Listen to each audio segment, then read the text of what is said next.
एक रात जब धोबी गहरी नींद में सो रहा था, तब एक चोर घर में घुस आया।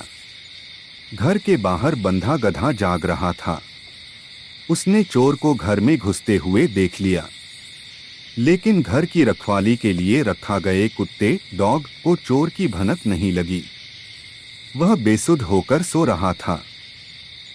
गधा पैर मारकर कुत्ते को जगाने लगा, जागो भाई, घर में चोर घुस आया है।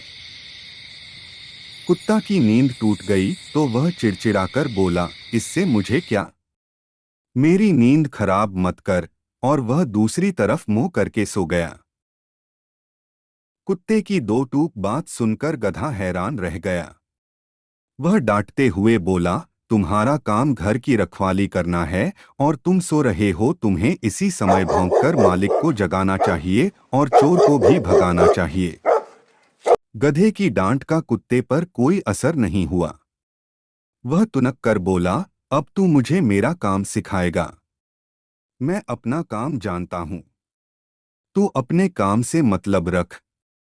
वैसे भी पिछले कुछ दिनों से मालिक से मुझे ढंग से कुछ खाने को नहीं दे रहा है, तो मैं उसके घर की रखवाली क्यों करूं? शिकायत बाद में कर लेना, अभी अपनी जिम्मेदारी निभाओ।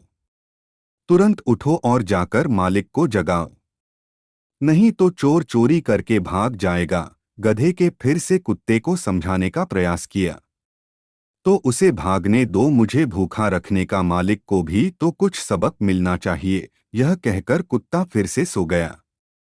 गधे को कुत्ते पर बहुत गुस्सा आया।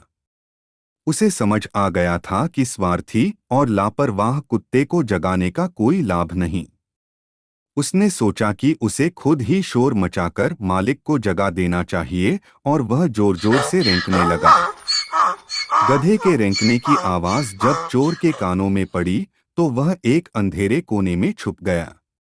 इधर मालिक भी गधे के शोर से जाग गया। उसने घर के चारों ओर नजर डाली तो उसे कोई अनहोनी दिखाई नहीं दी। वह अंधेरे कोने में छुपे चोर को नहीं देख पाया।